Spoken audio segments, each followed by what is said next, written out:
Israël, c'est-à-dire Jacob, se mit en route avec tout ce qui lui appartenait.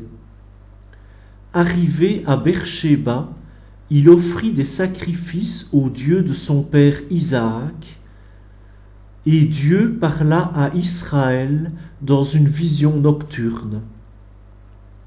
Il dit: Jacob, Jacob. Il répondit: Me voici.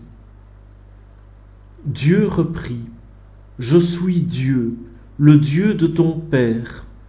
Ne crains pas de descendre en Égypte, car là-bas je ferai de toi une grande nation. Moi, je descendrai avec toi en Égypte. Moi-même, je t'en ferai aussi remonter, et Joseph te fermera les yeux de sa propre main. Jacob partit de Beersheba. Ses fils l'installèrent avec leurs jeunes enfants et leurs femmes sur les chariots que Pharaon avait envoyés pour le transporter. Ils prirent aussi leurs troupeaux et les biens qu'ils avaient acquis au pays de Canaan. Jacob arriva en Égypte avec toute sa descendance. Ainsi donc, ses fils et ses petits-fils, ses filles et ses petites-filles, bref, toute sa descendance, il les emmena avec lui en Égypte.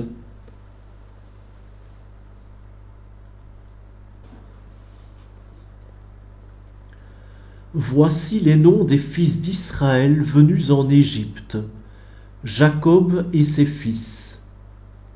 Premier-né de Jacob, Rouben. Fils de Rouben, Hanok, Palou, Hesron, Carmi.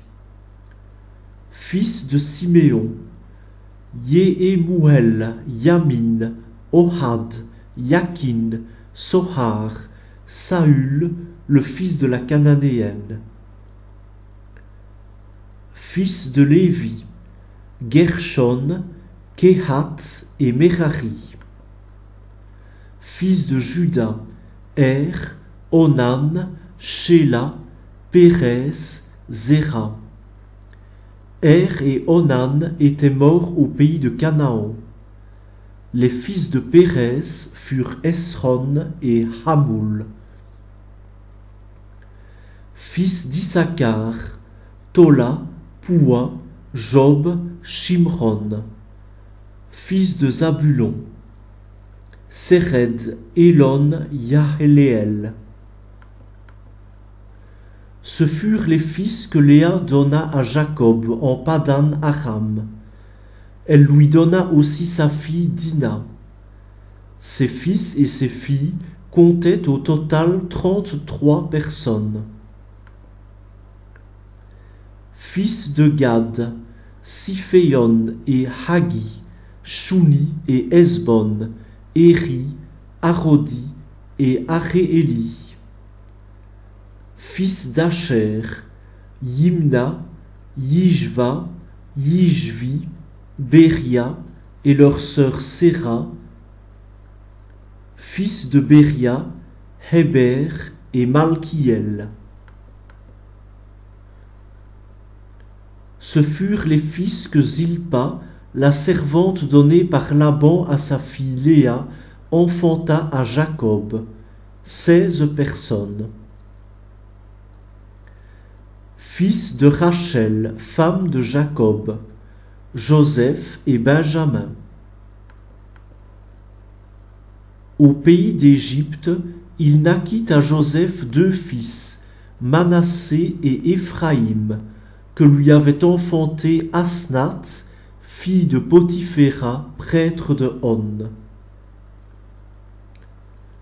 Fils de Benjamin, Béla, Béker et Ashbel, Géra et Naaman, Éhi et Rosh, Moupim, Houpim et Ard. Ce furent les fils de Rachel qu'elle enfanta à Jacob. Au total, 14 personnes. Fils de Dan, Hushim.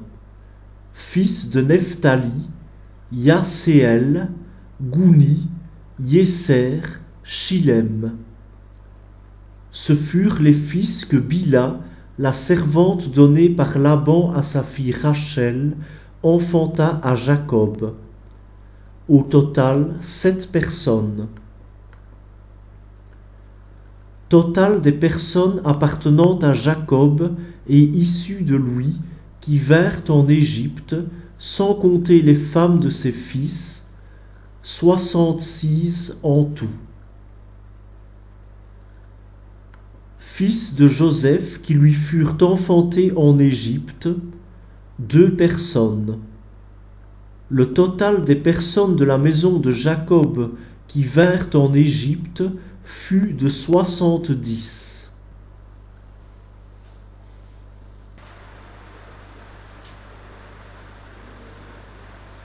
Jacob avait envoyé Juda en avant vers Joseph pour préparer son arrivée dans le pays de Goshen. Quand ils furent arrivés dans le pays de Goshen, Joseph fit atteler son char et monta à la rencontre de son père Israël. Dès qu'il le vit, il se jeta à son cou et pleura longuement dans ses bras. Israël dit à Joseph: « Maintenant que j'ai revu ton visage, je peux mourir, puisque tu es encore vivant. » Joseph dit à ses frères et à la famille de son père: « Je vais monter prévenir Pharaon. Je lui dirai: mes frères et la famille de mon père, qui étaient au pays de Canaan, sont venus me rejoindre. Ces hommes sont des bergers. Ils élèvent des troupeaux et ont amené leurs petits et leurs gros bétail, ainsi que tout ce qui leur appartient. Donc, quand on fera pour vous demander quel est votre métier, vous répondrez: tes serviteurs élèvent des troupeaux, depuis leur jeunesse jusqu'à ce jour. Nous faisons ce que faisaient nos pères. Ainsi, vous pourrez demeurer au pays de Goshen. Tout berger, en effet, est une abomination pour les Égyptiens.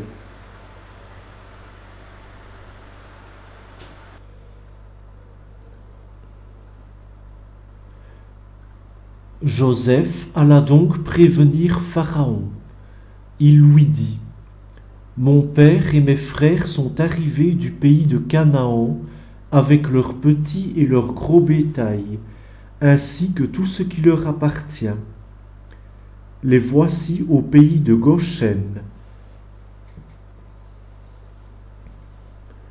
Puis, parmi ses frères, il en choisit 5 qu'il présenta à Pharaon. Pharaon leur demanda: « Quel est votre métier ?» Ils lui répondirent: « Tes serviteurs sont des bergers.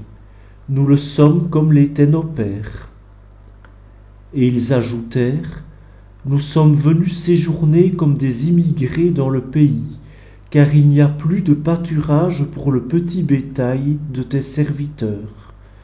La famine pèse sur le pays de Canaan. Permets que tes serviteurs habitent maintenant au pays de Goshen. »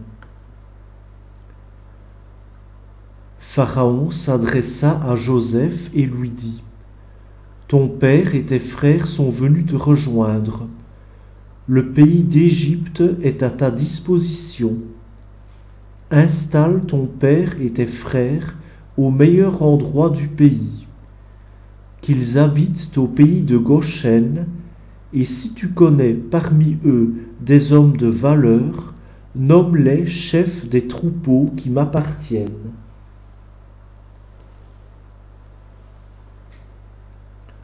Alors Joseph fit venir son père Jacob et le présenta à Pharaon.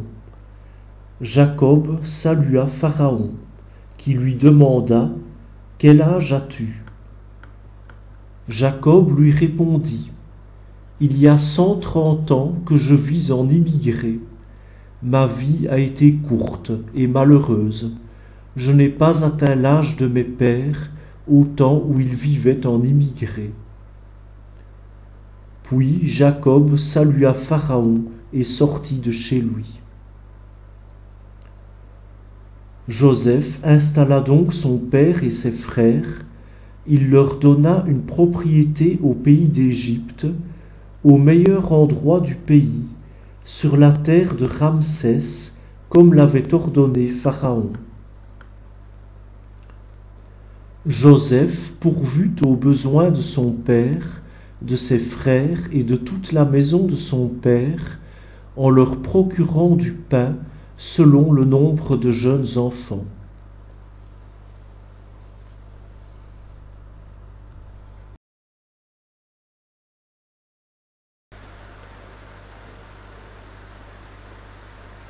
Or, il n'y avait plus de nourriture, nulle part dans le pays, tant la famine pesait lourdement.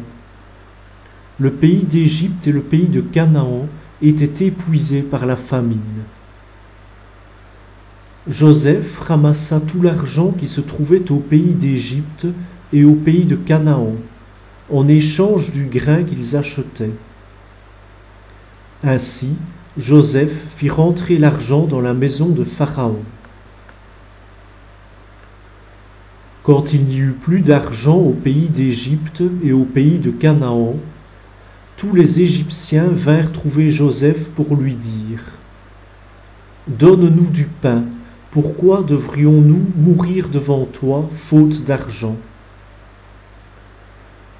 Joseph répondit « Livrez vos troupeaux, et en échange de vos troupeaux, je vous donnerai du pain si vous n'avez plus d'argent. »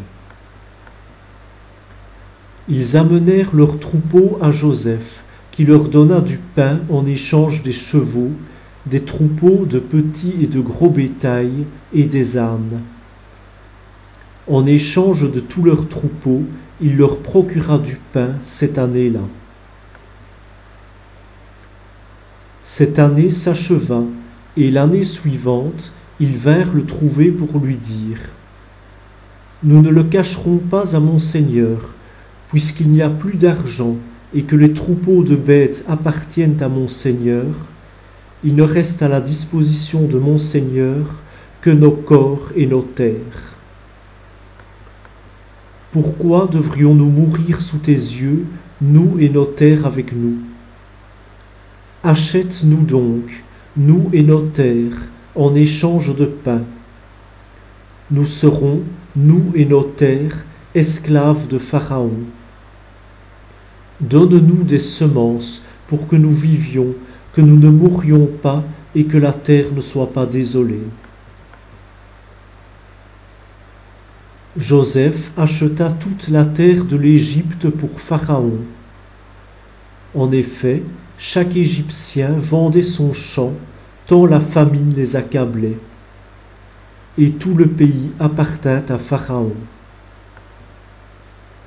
Quant au peuple, Joseph le réduisit en esclavage, d'un bout à l'autre du territoire de l'Égypte. C'est uniquement la terre appartenant aux prêtres qu'il ne put acheter, car il y avait un décret de Pharaon en faveur des prêtres. Ceux-ci vivaient de ce que leur attribuait le décret de Pharaon. Aussi, ils n'eurent pas à vendre la terre qui leur appartenait. Joseph dit au peuple, « Voici qu'aujourd'hui je vous ai acheté pour Pharaon, vous et votre terre, et voici de la semence pour vous. Ensemencez la terre. » Au moment de la récolte, vous en donnerez un 5e à Pharaon.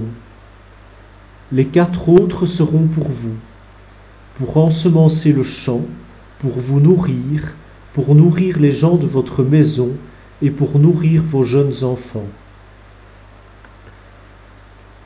Ils répondirent, « Nous te devons la vie. Puissions-nous trouver grâce aux yeux de mon Seigneur et être les esclaves de Pharaon. En conséquence, Joseph prit un décret concernant la terre de l'Égypte, décret toujours en vigueur aujourd'hui. Le 5e des récoltes appartient à Pharaon, seule la terre des prêtres ne lui appartient pas.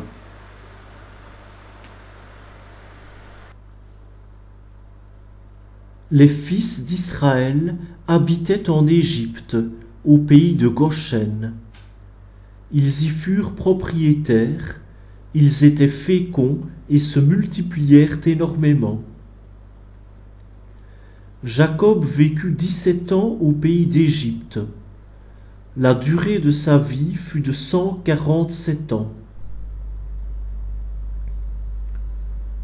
Quand approcha le jour de sa mort, Israël, c'est-à-dire Jacob, appela son fils Joseph et lui dit : « Si j'ai trouvé grâce à tes yeux, jure-moi de ne pas m'enterrer en Égypte. Ainsi, tu me montreras ta fidélité et ta loyauté. Je reposerai avec mes pères. Tu m'emporteras hors d'Égypte, et tu m'enterreras dans leur tombeau. »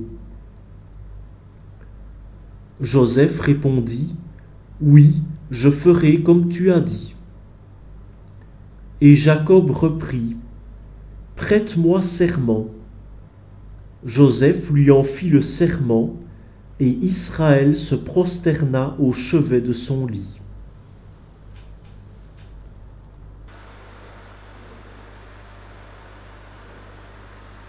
Or, après ces événements, on dit à Joseph : « Voici que ton père est malade. » Il prit avec lui ses 2 fils, Manassé et Éphraïm. On l'annonça à Jacob en disant : « Voici venir vers toi ton fils Joseph. » Israël rassembla ses forces et s'assit sur le lit. Puis Jacob dit à Joseph : « Le Dieu puissant m'est apparu à Luz, au pays de Canaan, et il m'a béni. Il m'a dit : Voici que je te rendrai fécond et multiplierai ta descendance. Je ferai de toi une assemblée de peuples, et je donnerai ce pays à ta descendance en propriété perpétuelle. Et maintenant, tes 2 fils, ceux qui te sont nés au pays d'Égypte avant que je t'y rejoigne, ils sont à moi. Éphraïm et Manassé sont à moi, comme Rouben et Siméon. Mais les enfants que tu auras engendrés après eux seront à toi. C'est au nom de leurs frères qu'on les convoquera pour leur part d'héritage. Quant à moi, alors que j'arrivais de Padan, Rachel est morte dans mes bras, au pays de Canaan, sur la route, à une certaine distance d'Éphrata. C'est là que je l'ai enterrée, sur la route d'Éphrata, c'est-à-dire Bethléem.